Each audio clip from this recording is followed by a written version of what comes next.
Hi there, that's right, great and glorious, soon to be famous one day, Nick Dutch, back on the camera one more time. Cheers! Why do anarchists only drink herbal tea? Because proper tea is theft.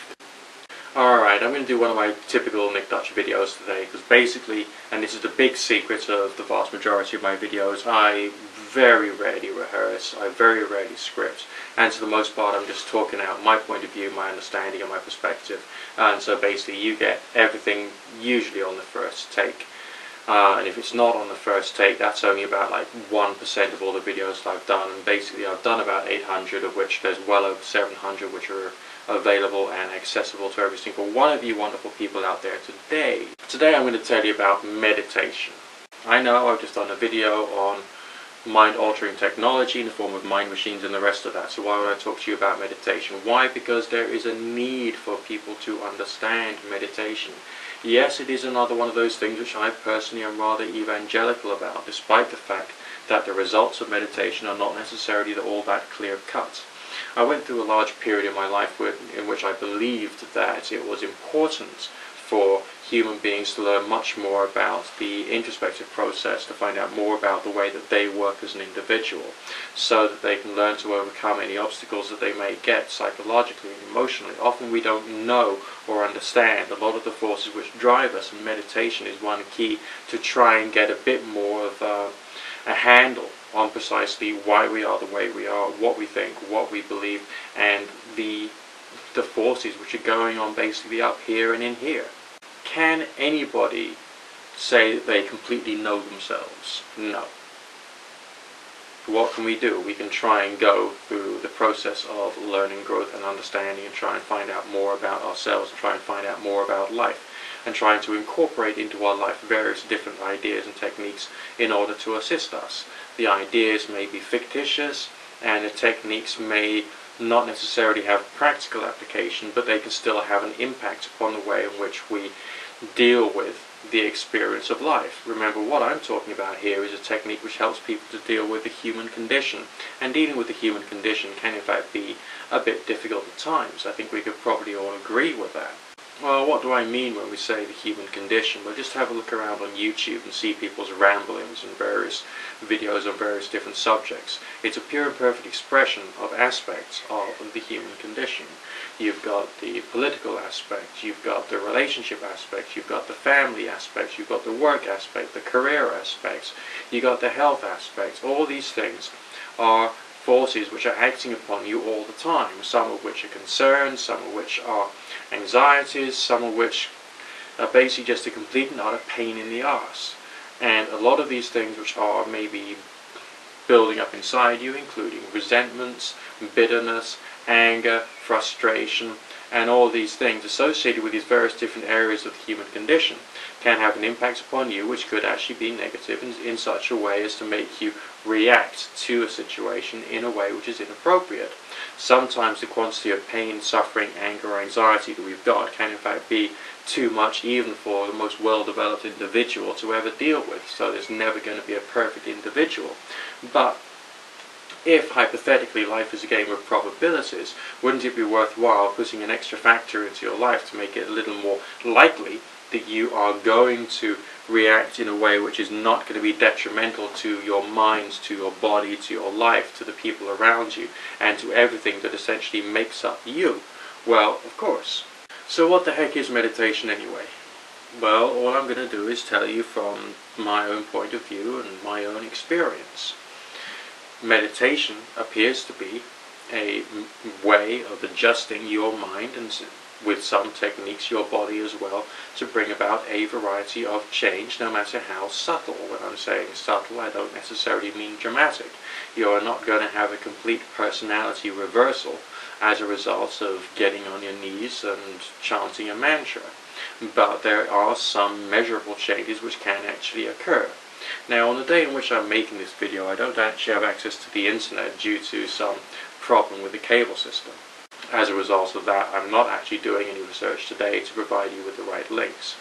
But essentially, there has been work done which I have had a look at, which suggests that there is a change which happens within the brain when one does meditation. I don't know whether you guys have seen any of the popular TV shows that have been out these days, those that deal more with science. You may have heard of computer games which have these peculiar headsets with little electrodes which attach to the head. And these headsets are plugged into a computer which actually registers your thoughts, and you can use them to move a cube forward and backward on screen just by thinking about different things with a sufficient level of intensity. Not only does the scientific world agree that if you think about something with a sufficient degree of intensity, it can actually be measured on a computer, but also science agrees that you can actually modify your own mind and the way it operates using your thoughts essentially alone. But the exercise of meditation itself is done to try and increase the efficacy of your actions upon your mind. So various other confounding variables are taken away. You find a quiet place to do this exercise so as to reduce the likelihood that you'll be disturbed by noise. You have a posture which is comfortable but relaxed, but essentially won't make you feel that you need to worry about anything that your body is in contact with. So you remove physical factors. But then you also have to think about removing extraneous variables which are actually occurring in your mind, and so therefore you develop concentration. And you concentrate on the one thing that you want to try and increase within your mind, which you can use various forms of symbols and or words to assist you in trying to focus on that one particular thought. Remember, as I've already pointed out, the scientists not only agree that this can happen, but there are actually computer games which use this technology, namely your own brain, to manipulate things on a screen. So, if you can imagine doing the exercise without the computer and without the screen in front of you, you will know that if you do it well enough, a real measurable change will be occurring within your brain.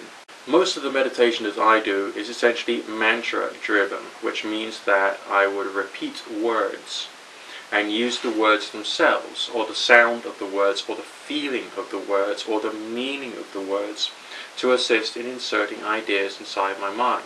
Traditionally, mantras associated with religion would be used. Now, this is not because the religions are true, it's not because the religions are false, but it is because the ideas held within religion are in fact very useful if one wants to do some variety of psychological engineering on your own makeup. For instance, there are names of God associated with justice, or mercy, or love, or tranquility, or stability, or a sense of foundation and connectedness to life. If you use that name of God in your meditation, does that necessarily mean to say that you are in prayer? No, you are using the word because it has some variety of emotional power associated with it. Does it mean to say that you believe in God? No, you're using the words because it has some variety of power associated with it, a variety of influence, a variety of, if you will, energy. And when I'm saying energy, I don't mean that there is some kind of special force which magically appears when you use that one particular word. What I'm implying is that there is a meaning, a certain rank or character associated with that particular word. Now, one of the reasons that I personally do meditation is to try and achieve religious states of mind. I have the understanding that if one performs certain exercises designed to create this transcendental state of mind, one can get the occasional bizarre experience on the way. It may be a subtle sensation which you were not expecting, or it could be something much more profound. So that is why I do it. I therefore choose words which have much more of a transcendental meaning, and I choose ideas associated with those which have much more of a transcendental meaning, and I try and hold those ideas within my mind when I'm doing the mantra and doing the meditation. I also try and apply visualization associated with the meditation. Why do I do that?